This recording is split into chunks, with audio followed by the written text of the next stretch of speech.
C. Letter of Intent and Contacts to Russian Government, October 2015 to January 2016. I.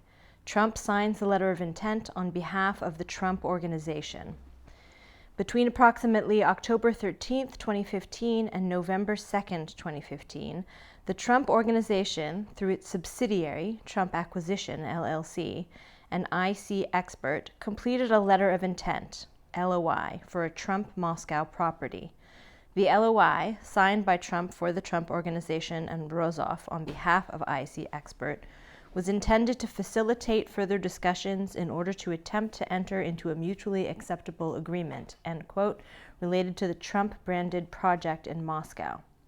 The LOI contemplated a development with residential, hotel, commercial, and office components and called for, quote, approximately 250 first-class luxury residential condominiums, end quote, as well as, quote, one first-class luxury hotel consisting of approximately 15 floors and containing not fewer than 150 hotel rooms, end quote. For the residential and commercial portions of the project, the Trump Organization would receive between 1% and 5% of all condominium sales, plus 3% of all rental and other revenue. For the project's hotel portion, the Trump Organization would receive a base fee of 3% of gross operating revenues for the first 5 years and 4% thereafter, plus a separate incentive fee of 20% of operating profit.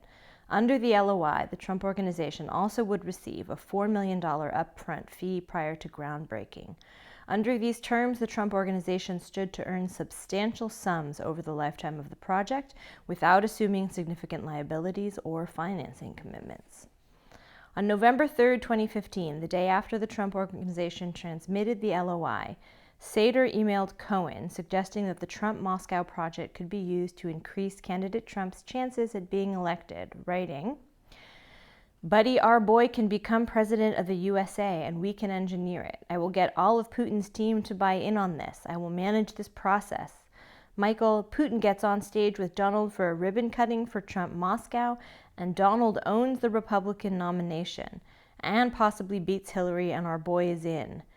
We will manage this process better than anyone. You and I will get Donald and Vladimir on a stage together very shortly. That the game changer," end quote.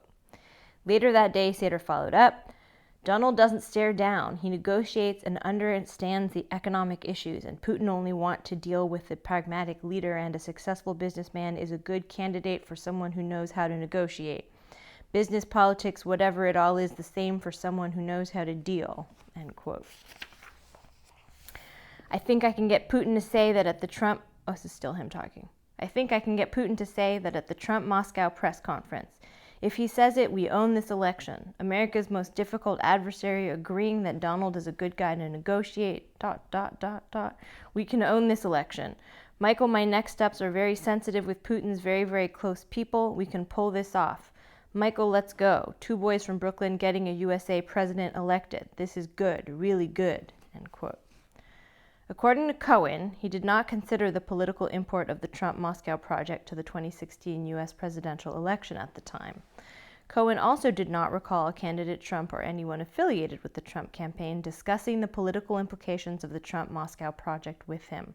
However, Cohen recalled conversations with Trump in which the candidate suggested that his campaign would be a significant infomercial, quote unquote, for Trump-branded properties. 2. Post-LOI contacts with individuals in Russia. Given the size of the Trump-Moscow project, Sater and Cohen believed the project required approval, whether express or implicit, from the Russian national government, including from the presidential administration of Russia. Sater stated that he therefore began to contact the presidential administration through another Russian business contact. In early negotiations with the Trump Organization, Sater had alluded to the need for governmental approval and his attempts to set up meetings with Russian officials. On October 12, 2015, for example, Sater wrote to Cohen that, quote, "All we need is Putin on board and we are golden," end quote, and that a meeting with Putin and top deputy is tentatively set for the 14th of October. Grand jury redacted. This meeting was being coordinated by associates in Russia and that he had no direct interaction with the Russian government. Approximately a month later, after the LOI had been signed, Lana Irkova emailed Ivanka Trump on behalf of Verkhova's then husband, Dmitry Klokov, to offer Klokov's assistance to the Trump campaign. Klokov was at that time Director of External Communications for PJSC Federal Grid Company of Unified Energy System, a large Russian electricity transmissions company, and had been previously employed as an aide and press secretary to Russia's energy minister. Ivanka Trump forwarded the email to Cohen. He told the office that, after receiving this inquiry, he had conducted an internet search for Klokov's name and concluded incorrectly that Klokov was a former Olympic weightlifter. Between November 18th and 19th, 2015, Klokov and Cohen had at least one telephone call and exchanged several emails.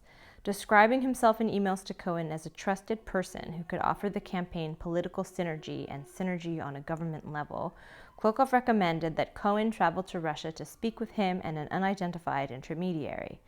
Klokov said that those conversations could facilitate a later meeting in Russia between the candidate and an individual Klokov described as, quote, our person of interest. In an email to the office, Verkhova later identified the person of interest as Russian President Vladimir Putin. In the telephone call and follow-on emails with Klokov, Cohen discussed his desire to use a near-term trip to Russia to do site surveys and talk over the Trump-Moscow project with local developers. Cohen registered his willingness also to meet with Klokov and the unidentified intermediary, but was emphatic that all meetings in Russia involving him or candidate Trump, including a possible meeting between candidate Trump and Putin, would need to be, quote, in conjunction with the development and an official visit with the Trump organization receiving a formal invitation to visit. Klokov had previously written that the visit by candidate Trump to Russia has to be informal. Klokov had also previously recommended to Cohen that he separate their negotiations over a possible meeting between Trump and the person of interest from any existing business track. Re-emphasizing that his outreach was not done on behalf of any business, Klokov added in second email to Cohen that, if publicized well, such a meeting could have phenomenal impact in a business dimension, and that the person of interest's most important support could have significant ramifications for the level of projects and their capacity. Quote.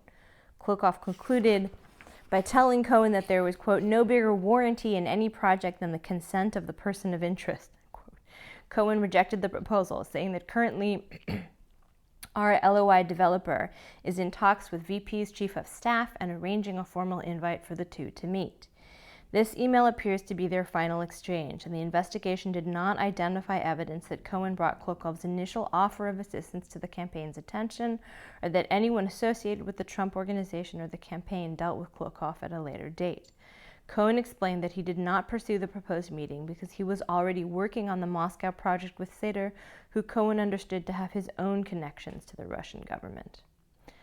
By late December 2015, however, Cohen was complaining that Sater had not been able to use those connections to set up the promised meeting with Russian government officials. Cohen told Sater that he was setting up the meeting myself. End quote. On January 11, 2016, Cohen emailed the office of Dmitry Peskov, the Russian government's press secretary, indicating that he desired contact with Sergei Ivanov, Putin's chief of staff. Cohen erroneously used the email address pr_peskova@prpress.gov.ru instead of prpeskova.prpress.gov.ru. So the email apparently did not go through. On January 14, 2016, Cohen emailed a different address with the following message. Dear Mr. Peskov, over the few months, I have been working with a company based in Russia regarding the development of a Trump Tower Moscow project in Moscow City. Without getting into lengthy specifics, the communication between our two sides has stalled. As this project is too important, I am hereby requesting your assistance. I respectfully request someone, preferably you, contact me so that I might discuss the specifics as well as arranging meetings with the appropriate individuals. I thank you in advance for your assistance and look forward to hearing from you soon. 2 days later, Cohen sent an email to pr.peskova.press.gov repeating his request to speak with Sergei Ivanov.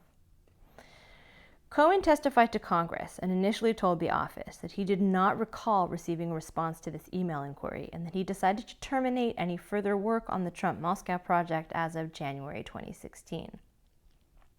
Cohen later admitted that these statements were false. In fact, Cohen had received and recalled receiving a response to his inquiry, and he continued to work on and update candidate Trump on the project through as late as June 2016. On January 20th, 2016, Cohen received an email from Elena Polyakova, Peskov's personal assistant. Writing from her personal email account, Polyakova stated that she had been trying to reach Cohen and asked that he call her on the personal number that she provided.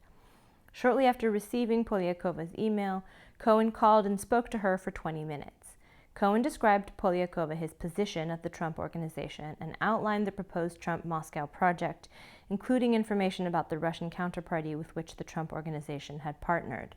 Cohen requested assistance in moving the project forward, both in securing land to build the project and with financing. According to Cohen, Polyakova asked detailed questions and took notes, stating that she would need to follow up with others in Russia.